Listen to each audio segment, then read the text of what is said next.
Hello, you beautiful little marketing bees. You are tuned into episode 86 of the Marketing Buzzword Podcast. This is the Marketing Buzzword Podcast, the podcast where we dissect the world's most common marketing buzzwords. Hold on tight. We are about to fly around the beehive to see the latest buzzwords that stuck to the marketing bees.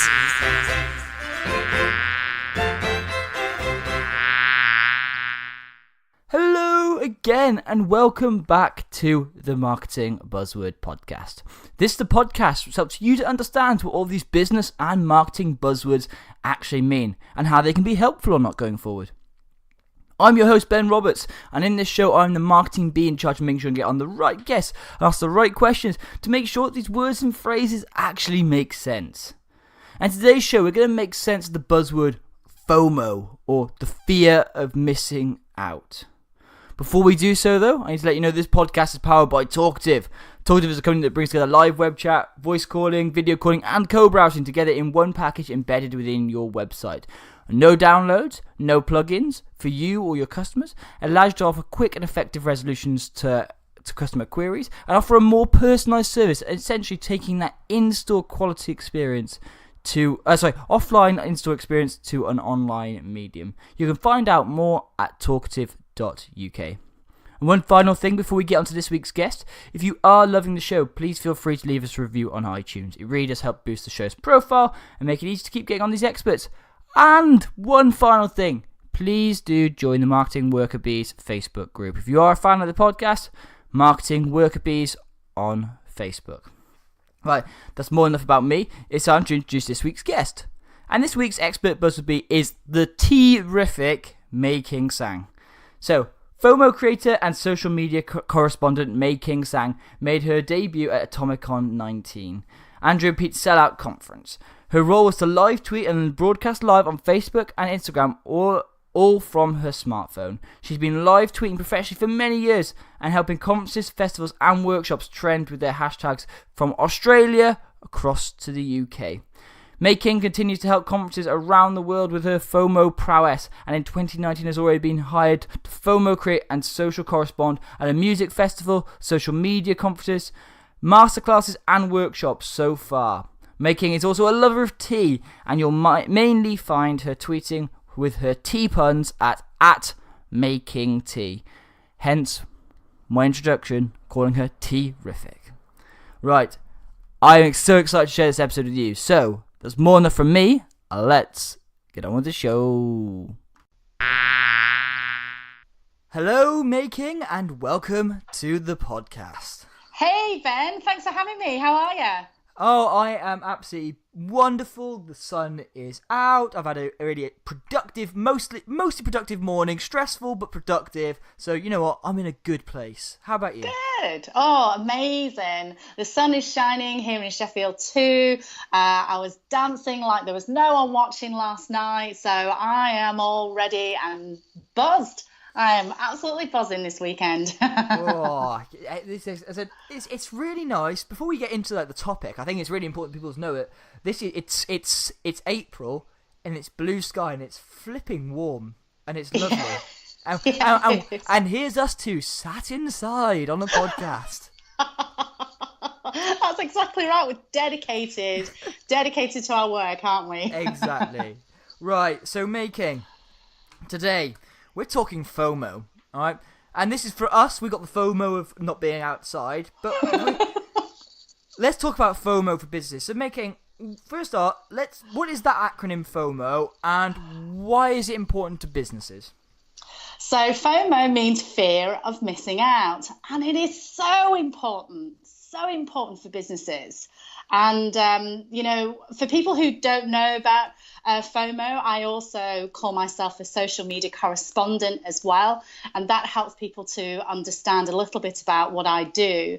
For business owners who attend events, for business owners who run conferences and summits, for business owners who have bought sponsoring an event or have booked a stand to go at a business show, you all have the opportunity to create FOMO for your business, which gives you free publicity, not just to people inside the conference or summit or business show, but to the outside world, to social media.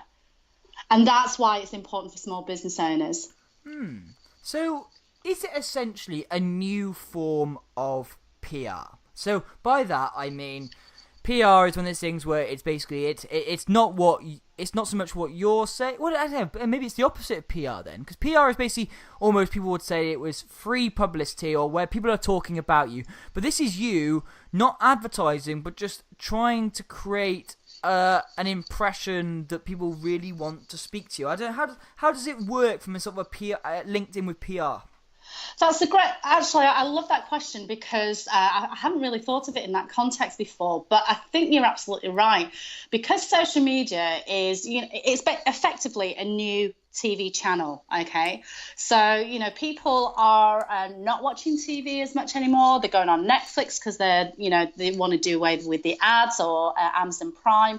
And so, people going on to Twitter, they're going on to Instagram, Facebook because they don't want to see the ads. So how else can small businesses get PR for themselves in a non-icky salesy way?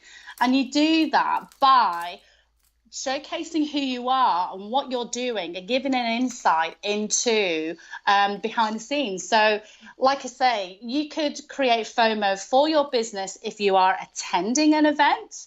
You can create FOMO if you are at a stand, you are sponsoring, you are organizing an event. And there's lots of different strategies depending on which hat you're putting on of the ones I've just described. You can create publicity for yourself. So I've done all of those things. So as an attendee, I love live tweeting. You know how I love live tweeting, Ben, don't you? I unfortunately know the power of Mayking's live tweeting. So much so that I get because I love you so much, but every time I go to a conference where I know you're not going to be there, I get a little bit excited because you know what? I might possibly be the top tweeter at this conference. Oh, you're so lovely. I'm sorry for teasing you about that, but it's great. So yeah, with every conference that I've been to, I live tweet. It's actually my way of taking notes at the event. But what I'm also doing is actually sharing my knowledge to my community. And by sharing my knowledge to the outside community, other people, my followers or, whoever is looking at my tweets, they're going to, it's like them appearing over the fence and thinking, oh, what's Mayking up to? What's she up to? And then if there is a hashtag associated with it, they can click on the hashtag and see all the amazing information that people are talking about with regard to that particular event. So it puts me in a good light because I'm sharing this great information from a conference I'm attending to my community who will find it useful. Now, the conference organisers, they're going to bloody love it because they've got free publicity. There's the top tweeter, and if Ben's around, the number 2 tweeter. Sorry, I'm teasing you again. So, the organisers are going to love it because Ben's tweeting, Mayking's tweeting. And again, it's like peering over the neighbour's fence. Oh, what's going on there? And that's where the FOMO is, because they start reading it and thinking, oh my gosh, this is so exciting. What's it all about? Then they click on the hashtag, they'll click on the organiser, maybe the conference organiser, and figure out when's the next event on. And then they can start booking tickets. So that's where you kind of create FOMO. Now, as an attendee, if you're a small business owner, you can do exactly the same thing. And I have gained leads with I kid you not, with every conference that I've been to that I've live tweeted for myself, not as an official live tweeter, but because I'm attending the event. Every conference I've been to, I've had leads from. People have sent me a direct message and said they wanted to talk to me, or they've come and met me in person because I'm quite distinctive, short Chinese, big belly laugh, big hat, and they'll come and say hello. So can you imagine how amazing that would be if you're a small business owner, you start tweeting and people see your tweets, and that's the first port of call that people see you, and then they may contact you in time. So it's a great way for getting your brand known to the community outside of the conference, and could actually get you some leads there. And is it something then that it's mostly for events? I think people can see quite easily that actually events are a short space of time, or they become around once a year. So it's really easy to understand how you'd create FOMO at this once yearly event. So how would you do it on something more regularly, or how would you keep up the FOMO for this event over the period of time? Because I guess that seems the much harder thing to do, is keep up FOMO for over a period of time. Or is it actually, it's mostly for events that FOMO really works from a business point of view? It can happen for events that happen more regularly, or for events that happen annually, biannually. And in fact, it's probably just as effective for, people who run networking events. Okay, as business owners, we've all been to networking events. And I think that this is a missed opportunity for networking organisers, because what they're doing, and there's nothing wrong with this, of course, is that the networking organisers are concentrating on the people who are actually physically there, which is great. But how are you going to attract new people to come to your event? Well, that's where the FOMO starts. So you can actually start tweeting or Instagram living or Facebook living of the event. Tag a few people that are actually physically in the event, because as you know, as humans, we all love to see our name in lights. When we get a ping on a notification on Facebook or Twitter, we want to have a look, who's talking about me? So if you are a conference organizer or a network organizer, tag a few people, give gratitude for the people who've attended, but then that's enabling you to then create that FOMO, so that people who didn't come to the event that week might come to the one next week or next month or whatever.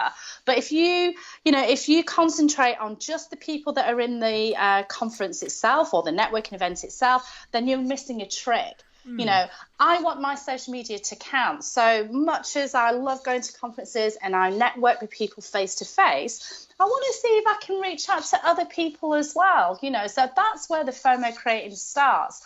And again, another trick that people miss is that when you've got conferences, okay, or networking events, the organisers tend to go to the attendees and say, hey, did you enjoy the event? Would you give me a testimonial, right? 9 times out of 10, the attendees are probably scared out of their wits through video, so they don't want to give a testimonial, and it's a little bit icky too. Okay, and I have to admit, unless I really absolutely love the event, I don't know, I don't really like giving testimonials. Well, you're putting your name to something that you're physically putting your name and your voice to something that actually, if you don't 100% believe in, then exactly, absolutely. So what you can do is, and this has worked so well for the conferences that I have done FOMO creating for, is as a social media correspondent or FOMO creator, on behalf of the conference or networking event, I'll go around with my mic in tow and say, what's your name? What is it that you do? And of course, people are talking about themselves, right? So if you give your attendees an opportunity to tell people who they are, what it is they do, they're more likely to talk to you on video, which means that you can then use that video to then upload onto YouTube or your favorite platform. And then that's another way of creating FOMO. That's a way in which you're more likely to get people to come and talk to you, rather than say, can I have a testimonial from you? So FOMO creating can definitely work for annual conferences, biannual, but it can also be equally as important if you run a regular meetup group, or you do BNIs, that's breakfast networking, or any kind of networking event. These are the kind of things that you can do to create that FOMO and to try and generate more people to come to your event. Yeah, no, I really like this idea that actually any sort of event or anything that's a little bit out of the ordinary. I think it's hard to create FOMO on an everyday basis, because people rarely have FOMO every single day about everything, unless you're living the high life and you're always abroad. I mean, that's very different. But that's like an Instagram influencer FOMO. But yeah, from a business perspective, and actually we think about the average SME or SMB, whichever way you want to refer to it as, actually anything that you do it's slightly out of the ordinary, you can create FOMO for. Anywhere where there are people attending or people doing something that is somewhat limited, either by time, limited by number of people, limited by volume, anything that's slightly limited, you're able to create FOMO around. We had a great example when I was at my previous company, Heine Haynes, where we had lots of limited edition stocks. And it was trying to show, and these were like either custom branded, custom made, stuff like that. And you can create really nice FOMO stuff around there. You do the video saying, oh, here's someone with their branded XYZ product. And you're like, oh, that's a little bit of FOMO in itself, because they go, oh, that, I know that person, they've got one, I want one of those, so I don't want to be the person missing out. And it's creating little bits of FOMO like that. And people understand is, actually, when you highlight people, I love that bit where you said, is people love to be mentioned, and people love to actually, when a brand, especially like a company, if you have a product and you send it out to someone and you ask for like a reply back, that person would love it if you respond, and then you can create, that gives you more content to put about, where you're not overly sharing about yourself, but you're creating FOMO because other people have helped you, and that's almost getting to that sort of advocate level partnership or relationship. Absolutely. And I think that, as business owners, we need to remember it's not about us. It's about how we can help others, how we can be of service to others. So if I've had the best conversations with people where I haven't said anything at all, and it makes such a positive impression on the other person that I'm talking to, because I'm asking open questions, I'm genuinely interested in what they do and where they're going, how I can help them. And if you make it about them, they're going to, it's going to be so memorable to them. And I think with conference organizers, networking events, they make it about us. If you make it about the attendees, if you are truly grateful that they are there, ask them how they can be of further service to them, and tag all these people and thank them for coming, and if there's anything I can do to help you, that's where the community building starts. And when the community building starts, that's where the magic happens, because the FOMO will then start filtering out. And wouldn't it be amazing if other people start talking about you? That's what a brand is, it's so important to build your brand, but your personal brand is really effective when other people are starting to talk about you positively. But that will only happen if you be of service to other people first. So when FOMO creating, provide value to everybody else first, and then the leads will come in, or the people will come to your next event, or people will start talking about your events and recommend your event to other people. That's how you start that FOMO creating. Yeah, and one thing that sort of intrigues me then is we've talked a lot about the people aspect of it. Is that the biggest way of creating FOMO? So some people would argue that actually our event isn't particularly interesting. We want more people to attend. We want to attract a different sort of person. But our content, our event isn't that interesting. Or like, people are quite sensitive about the content, so we can't really share anything about the content. How would you create FOMO in other ways that doesn't involve people? So how can you make people go, I wish I was there, without having to sort of chat with people? Or is people really the creme de la creme of FOMO creation? Do you know, business cannot happen without people. So, I have had, when I have done a few cold leads, prospective calls to conference organisers, and they come back to me and they have this fear. They say, we really want to share our information out to other people. We just want to service the people that come into the conference.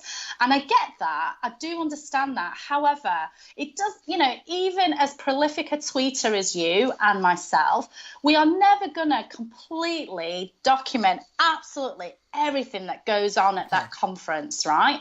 And of course, at a conference, there's the networking that happens as well. So it's not just listening to the speakers, seeing what the sponsors can do for you.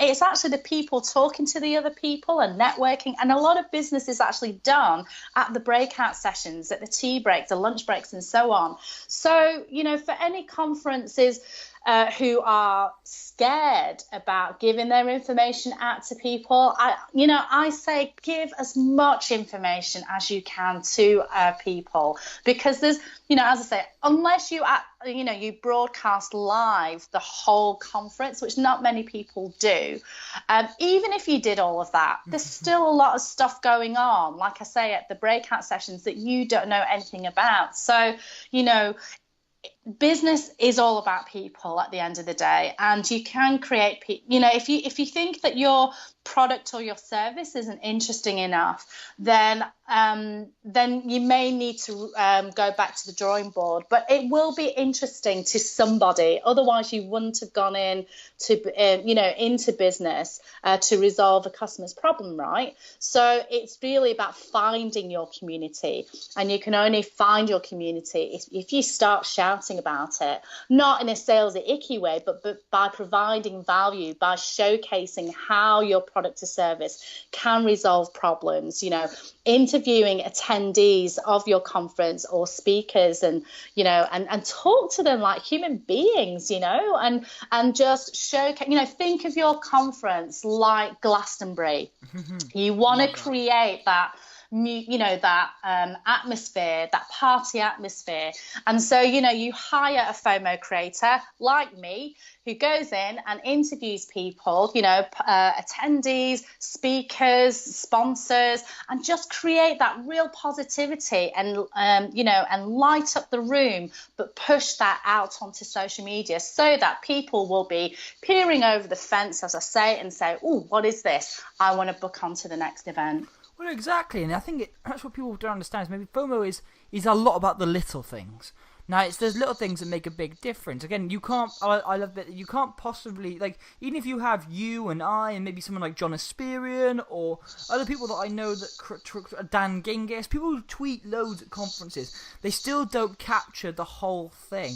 And actually, it's almost like getting, if this is what we're learning, and you've almost still got to be here. And actually, these little bits where you do, you speak to the speakers. Again, usually these are people of influence, or usually they should be having influence because they're a speaker on the stage. So they should be somewhat influential. Even if it's not a mass influence, they should have some sort of micro influence. And these are the people that actually, you can share that, because people go, that 300 people that are in this audience, or even it's 40 people, know this one person. Everyone now is familiar with this one person.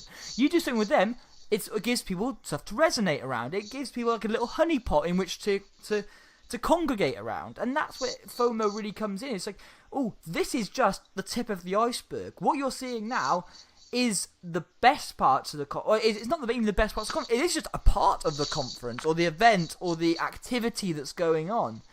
And remember, again, ensuring it's limited. This is this 2 minutes is what we learned about, but you only got 2 minutes. You were here. You could have had 40 minutes. Exactly. Absolutely right. And the thing is as well, with a lot of the interviews that I do, I often ask the interviewee, and the listeners as well to the podcast, put your hand up. I know I can't see you, but put your hand up if you lurk. And I'm confident that all of your hands should be up, because we all do it. We'll all go on Instagram and we'll, skip through, we'll scroll up, until we find something that's interesting. And then we may have read that particular post, and then we move on to the next thing, right? Now, if you're not speaking at all, on Twitter or any of the platforms, if you're not tweeting at all, no one will know who you are. So that's another way of getting your brand out there, by attending a conference and tweeting about other people, and showing that value. People might see your tweet and they may not necessarily interact with you. They may not retweet, they may not share your stuff, but they may have seen it. And if they see your name often enough, then they may then contact you. But if you're not tweeting at all, then you're never going to get the conversation started. So, and the other thing as well is that people get obsessed with vanity metrics, how many followers you have. And, we've all done it. But if you engage with someone who's got more followers than you never know how much impact you have. So, I've got, 9,400 followers at the moment, something like that. It's not an important number, because my reach And I get a report every week of how far my tweets go. But my tweets can reach between anything from 450,000 to 6 million people a week. So, when you're talking to me, you're not just talking to my 9,400 followers. You could potentially be talking to their followers. And I've got a lot of people who I follow and who I admire who have a lot more followers than me. So, by talking to the right people who are micro influencers, as you say, your tweets can reach a new audience. But if you're not tweeting in the first place, you're never going to get your brand out there. So that's another way that you can actually, get more publicity for yourself. I think that's a fascinating point, isn't it? Because a lot of people who don't necessarily work in marketing get obsessed with metrics. I mean, amount of people outside of marketing or even other parts of business go, "Oh, Ben, you tweet a lot. How many followers do you have?" And I'm like, I don't know, 6,000 maybe-ish, something like that. I expect you to have more. Why? Why does that matter? But then you see, again, I do the same thing when I live tweet stuff, and I see some of the metrics come back, and like how many people reach, and then you get certain people retweet. So one of the podcast episodes I did with Peter Sumpton about marketing qualifications. Now, again, that was retweeted by him and myself. Again, that increases reach anyway. But then it got retweeted by people like Mark Ritson and stuff, started commenting on it and sharing it. And like that increases the reach massively. And then other people start commenting and sharing on it. And actually that one tweet, suddenly blew everything up. And it's like, that is the power of Twitter in terms of you can reach people without them having to follow you. And then that is one of the really powerful things, where Facebook is quite insular, and it's sometimes, unless someone really actively shares stuff, and then I find it's not hard to find new stuff and new people. Twitter, oh my god, you can get lost in so many rabbit holes. But this leads me on to something else then, Making, is Twitter, I think it's almost a no-brainer how Twitter can be really good for FOMO, because it's fast-paced, it's often, it's short, sharp, to the point. Now, how do people create FOMO through other platforms? So say some people look at it and go, Twitter's not our platform. So let's use Lush as our example, because that's been in the news, and they're moving away from Lush. So we can say Lush sees no value in Twitter, which is baffling. But look, that's their choice, and they say, look, more of our people are on Instagram. Or say Instagram's again not necessarily a great example, because you can post quite regularly on Instagram. But say something like LinkedIn or Facebook, where it's not the done thing where you post regularly. How do you create FOMO through those platforms when there's a lot sort of longer burn time? Whereas Twitter, you can post loads of stuff and then retweet it, and you could say the same thing like 7, 8, 9, 12 times in a week and no one bat an eyelid. But on Facebook or LinkedIn, you can pretty much only say it once. So how does FOMO work differently from a fast-paced platform like Twitter to a slower-paced platform like Facebook or LinkedIn? What a great question, Ben. I think there's a couple of ways. Video is going nowhere, as I'm sure your listeners will know. So video is and LinkedIn have recently brought out LinkedIn Live for all the lucky people who are able to use LinkedIn Live. But certainly, if you don't have LinkedIn Live yet, you can definitely do video.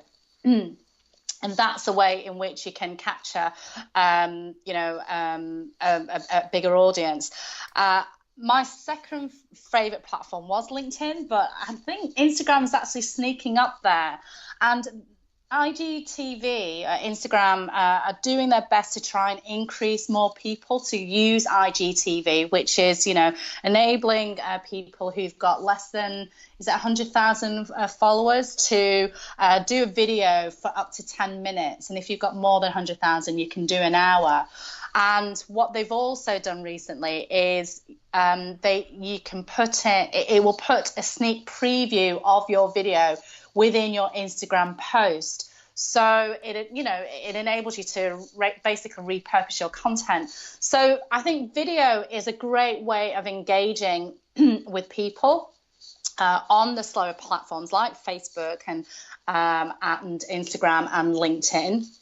Facebook is not my favorite platform, but videos have worked really well for me. And even on my personal profile, I actually shared a very, very personal story a couple of weeks ago, and the engagement I got there, possibly because of the content, but because I was raw, because I was real, I was sharing a very personal story.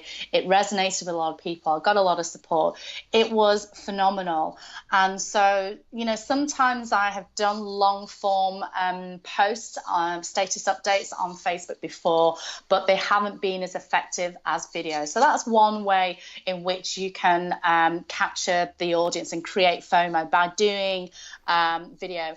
One of the things that I learned from Andrew and Pete, our friends Andrew and Pete, in one of their YouTube videos, they said something like that when you point a camera at yourself, 10% of your energy dissipates. I don't know where it goes, but it just goes. So when you're doing video, my recommendation is that you're gonna feel like an idiot, but you have to really ham it up, really pile on the positivity, the smile, the energy, and so on.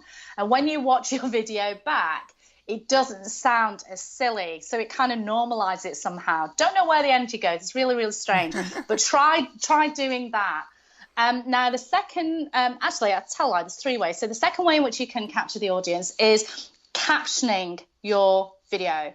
So, placing subtitles on the bottom. And Twitter recently, if you upload your videos through the media studio, so I learned this from our friend Dan Knowlton on one of his videos, Twitter apps automatically put subtitles on, which is fantastic.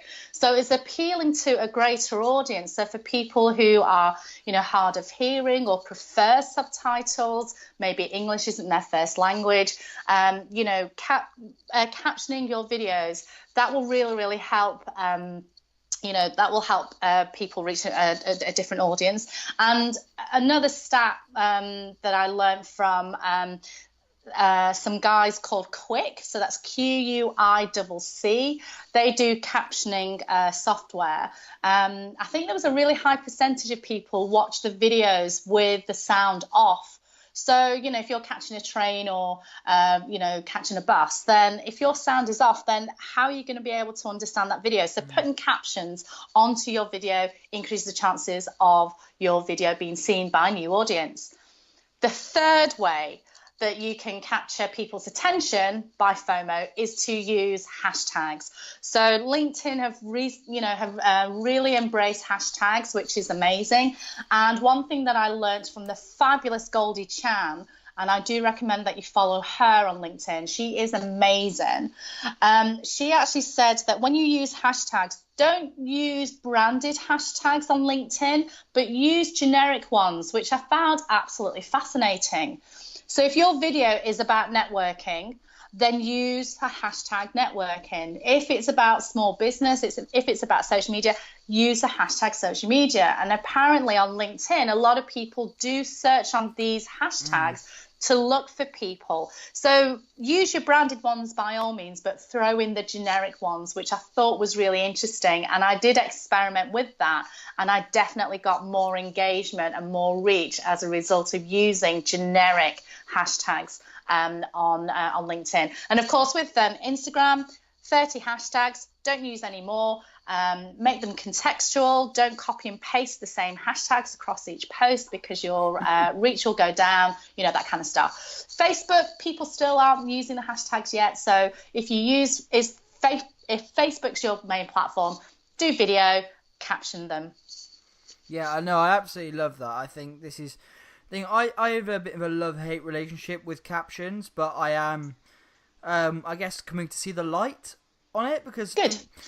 For me, captions are one of these really interesting things where I saw that actually the posts that I did without captions seemed to have much better engagement. Now, that seemed to be that people actually then went to those videos and actually watched the video and got the full. I felt like people went and watched it and got the full effect of what the video was. It's almost like saying, right, I'm going to watch this film, and I'm going to watch it with subtitles. If I really want to watch this film, I've decided I'm not going to turn on the sound. I'm just going to watch it through subtitles. And for me, that was the way I viewed captions. Now, it was a case of people were using captions to be lazy, and actually, because they were like, oh, I'll watch the first 10-15 seconds without captions, with the captions on, and if that doesn't say anything to me, I'm just going to leave. When actually, I feel like the way that I like to present stuff on the podcast, the video stuff, is much more engaging. And I don't know whether I don't know what it was, but I am turning around and seeing the light, and I see the benefits of the captions.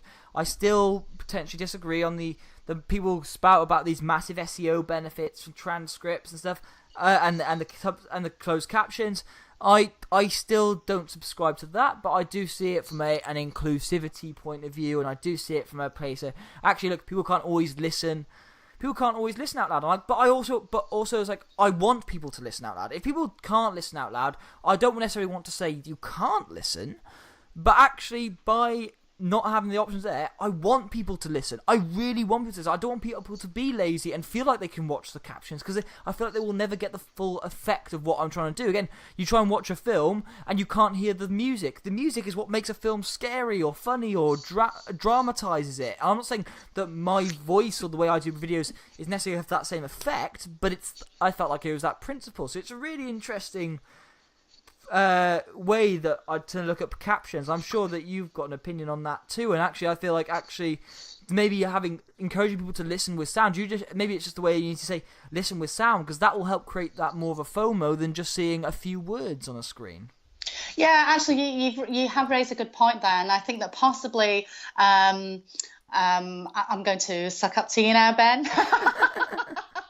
I mean, possibly the reason why your videos are more engaging without the captions is just because you've got a really engaging voice. You know, you've got a lovely Welsh accent, and I think you're right. I think that possibly if you do have captions, it kind of loses the energy behind the person who's speaking. So I can kind of relate there.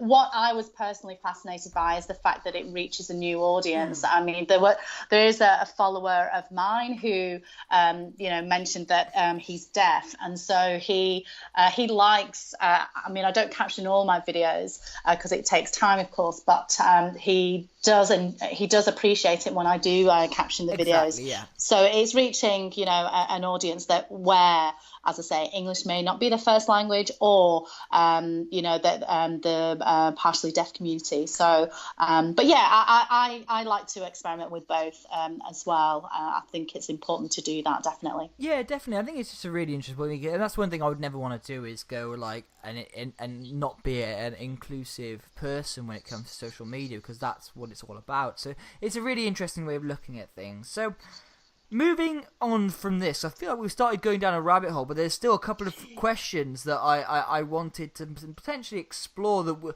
I think are going to be real value to people. So if people are going to do FOMO, it's what sort of gear do we look at to get started? Because I assume you can create FOMO on you can start creating FOMO on a pretty, like, a budget, as in you have your mobile phone, you can create FOMO. But if you were to try and start stepping up from a mobile phone and creating FOMO, what sort of apps and what sort of physical hardware and software should you be looking at to make the FOMO experience really seamless for you as a creator, to make sure that you can create loads, because that's important. You want to be able to create better quality and easier content for yourself, but also a better diversity and more interesting content for the audience that are listening? Yeah, another great question, Ben. I think that, I started my FOMO creating with a smartphone and my iPhone headset. That was it. And then I upgraded to a lapel mic. And now I've got, a full-on mic because I want to appear like I'm on TV. And, I've got a branded mic flag as well. So one of my lovely friends recommended, so this is Mark Orr, who's Pocket Video Guy. He recommended a handheld mic, which is by Sennheiser. And as I say, because you have this handheld mic, a big mic, it kind of gives you a position of authority to a certain extent, and then people start looking And when you see people looking at you, then it gives you the opportunity to then, point the mic to that person and ask them questions about why they are there, what their name is, what is their business, and what do they learn, what is their key takeaways. And so, and as I say, anybody can do this. If you're an attendee to a conference, you can do that, if you have got a stand at a business show, you can definitely do that. So, a smartphone, a lapel mic, go up to an actual handheld digital mic. They can be wired or they can be wireless as well.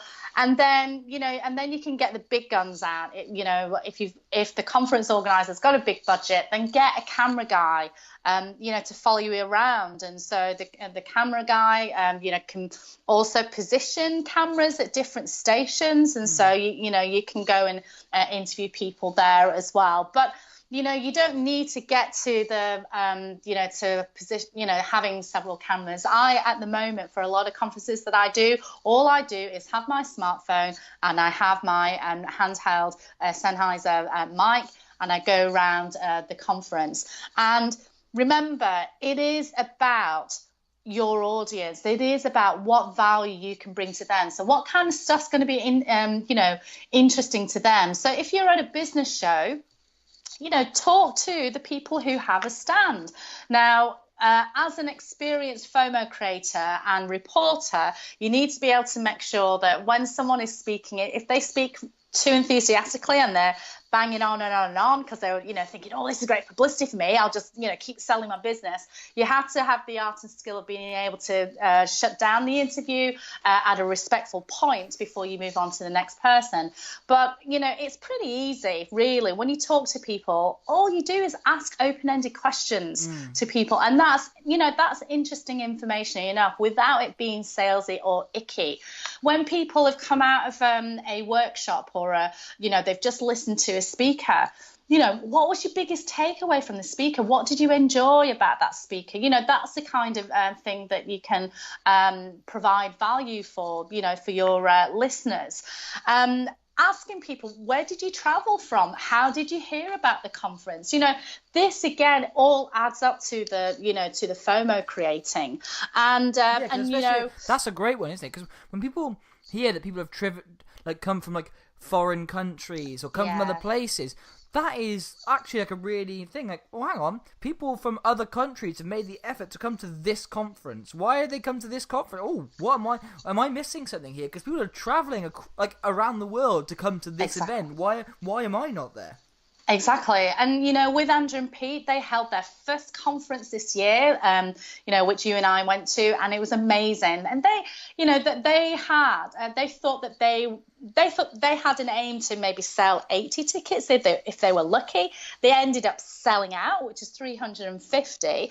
And people were traveling from Singapore, from Barcelona. I met a lady from Sweden, I think it was, Ireland, America. There was quite a few Americans who came over as well. Now, if all these people are coming to your conference, then people are going to stand up and think, well, why are these people traveling all the way from their relevant countries to come to this conference? This must be amazing. And of course, it's an amazing conference because next year they've got an even bigger goal of selling out to 1,200 people. So it's a 1,200 stadium. They sold 450 tickets within a week of the conference closing. And that was because of the FOMO that was generated before the conference, during the conference, and the few days after the conference. And, Andrew and Pete are just the most amazing guys. And they knew what they needed to create FOMO. Of course, they hired me.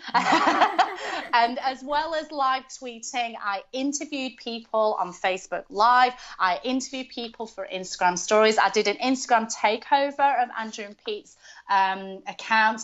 And because of that FOMO, people wanted in. And I think, actually, what was it? No, you weren't able to come, were you, Ben? Yeah, I was at the Comic-Con. Oh, no, you were there. No, sorry, it was someone else. I gave you a signed copy of my book. You did. I'm sorry. I got the first copy, didn't I? Yes, I beg your you pardon. did.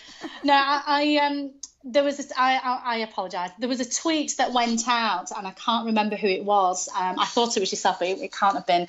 But there was a tweet from somebody who said, "I'm actually going to switch off Twitter because I know that there's going to be FOMO." Oh yes, I know. I saw that tweet too. I can't remember who it was, but yes. But because I was able to, because I did Facebook Lives and Instagram Lives as well, and Instagram Stories, I managed to get them somewhere, and they ended up buying a ticket anyway. So, so you can't run away from this FOMO creator. There is, yeah. You can run, but you can't hide. That's right. Oh, brilliant. Thank you so much for your time today, Making. It's been absolutely fascinating. And I think FOMO is one of these things that it's like people talk about FOMO and they go, they sort of talk about, I wish I'd been there. But actually, from a business side, there is so much you can do to really create that. You don't have to rely on other people. You can really help encourage and create that spark of creating FOMO, allowing other people to create FOMO within yourself as the business, but encouraging others to create and share that FOMO for you. And again, it's trying to create as many of those brand advocates as possible. And actually, the more advocates you can get for your brand, and the more people you get talking at the conference, the bigger you're able to take the conference. If you had these ones where people weren't able to tweet about it, weren't able to share much about it, your conference really probably wouldn't grow that much, because it's like, yes, there are certain things like the secret cinema and stuff where no one really talks about it, but again, Fight Club isn't a big thing because they weren't talking about it.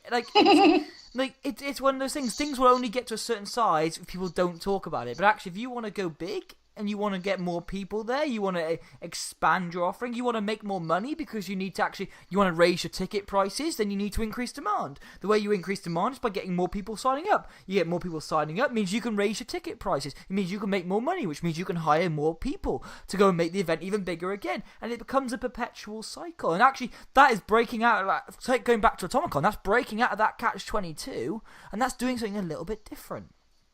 Absolutely. And, I think a lot of conference organisers, one final point I wanted to put out there is that they'll say, oh, yeah, we'll do the social media in-house. It's fine. We don't need anybody. And the thing is that with conference organisers, the social media really falls by the wayside because they're too busy running around ragged because there are problems that they need to resolve on the day. Maybe the mics aren't working, or the projector isn't working, or, a sponsor isn't happy, and this, that, and the other. So they're running around ragged, trying to resolve trying to firefight, and then they forget the social media.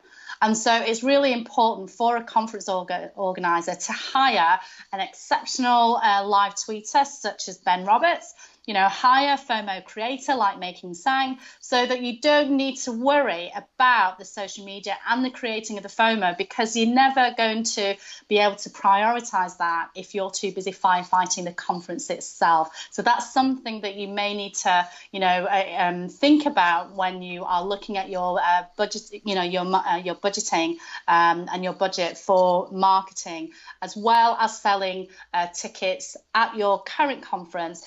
Think about your next conference and how you're going to create the FOMO so that you can get people to buy tickets at that next conference. You hire live tweeters, you hire FOMO creators. That's the best way to do it. What a summary, and what a nice plug as well. I think what a way to wrap this up, Making. But before I let you go, you thought you might have got away with this, but you have not. I need to ask you the question that I ask you at the end, ask other people at the end of every episode, and it is Making. What other marketing buzzwords are you loving or hating right now? What's really grinding your gears and making you go, this is so frustrating, please stop using this term? Or something you're like, yes, I absolutely love this right now. This is like me and my element. This is my thing. You actually mentioned the buzzword earlier in the broadcast, Ben, and it's influencer marketing. It's going through a really exciting time at the moment, and I'm really excited about the term in the next few years. I think when I first came back to the UK 2.5 years ago, I'm considered a micro influencer in the space of tea. So people would, companies big and small would send me some tea or a tea related product and say, can you post about this tea product? Yeah, of course I can. But how much reach did that actually get? Did people actually buy on the strength of me putting out a post? I'm not a Kardashian. I'm not that kind of an influencer. Do you know what I mean? And so, that one post, it's not really effective. But what I'm hoping is that, influence marketing will develop long-term relationships with their brand ambassadors. So a company who I met in San Diego a couple of years ago and last year, Tim from Analytica, he has clients, they're massive clients like British Airways and people like that, but he builds long-term relationships between brand ambassadors and these companies. And so it's not just that one post which they hope will get people buying, but it's developing a long-term relationship with the brand ambassador to tell a story. So influence marketing used to be about the big budgets and advertising. And I'm hoping now that because people have realized that it's not that effective, that we will see more of a long-term relationship with a brand ambassador instead. That's what I'm excited about. I'm hoping that influencer marketing is not going to be the ridicule that it is now. It will stop being the ridicule that it is now, and over time people will develop longer-term relationships and have authentic messages to post out to people, rather than the one post in a posy way, hoping that they'll get millions of followers and buyers. It just doesn't work out like that. What, you mean people putting like pictures of them doing press-ups next to cereal doesn't help people buy more cereal? God, King, you're crazy here. This is sort of crazy talk. I don't even... I saw that post. It's ridiculous. Hey, but actually, there's also a responsibility too, because yes. I can't remember. I wish I could remember the lady's name, but she is a Brit. She's done a show in America, and she's really, she's calling out those so-called influencers who are posing with detox teas, and it's really irresponsible, because these detox teas are basically a laxative. That's it. You're never going to lose 10 kilos in a day because you drink a detox tea, and if you do, you're going to get very ill. So that's a lot, and that's just a lot of water weight. I mean, that's not sustainable weight loss. That is just basically weeing it out. That's just not sustainable in any way. That's right, exactly. But it's really projecting the wrong image to impressionable people. And so, again, I hope that going forward, influence marketing will become more responsible because unfortunately, social media is an amazing space. It can be an amazing space. It's getting a lot of bad press because of things like that and other stories where, unfortunately people have taken their lives because they've seen stuff on social media and things like that. And so I think if we can, encourage influence marketing to change so that we have long relationships with people, rather than the one post, doing yoga press-ups next to a box of cereal. Yeah. I'm confident that will change, because companies will realize, actually, spending that much on one post, is it really going to make a difference? No, probably not.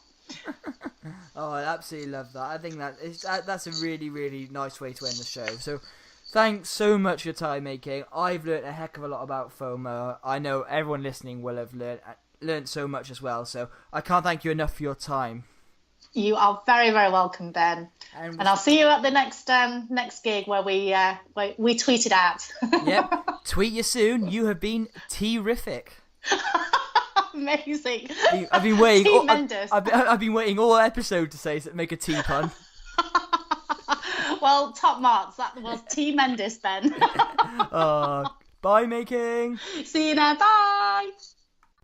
Now, one thing I really want you to get out of this episode was that you should now go and tell other people about this and create some FOMO about what they've missed by not listening to this show. No, but seriously, the fear of missing out, I think, is so important, especially when something is limited by time, by some sort of scarcity, be it time, volume numbers, anything that makes it scarce.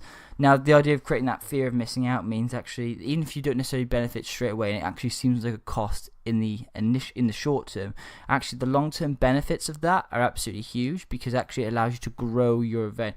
It allows you to do something a little bit different. It allows you to sort of make people want to come. And actually, that's the hardest bit. It's almost like driving that inbound traffic. And actually, it works out so much cheaper than have to put out Facebook ads. If the more tickets you can sell early, like so right after for your event or your workshop, ready for the next one, if you can make people buy in that moment when they have that fear of missing out, that is so powerful. And actually, that is a real cost-saving exercise for yourself. I think the power of FOMO is huge. I'd love to know what you think and what you think about Mei-King's tips on creating FOMO. If you have enjoyed the show as well, please do leave a review on iTunes or visit marketingbuzzword.com for more information. And as well, I am revamping the show notes area. Ooh, how exciting.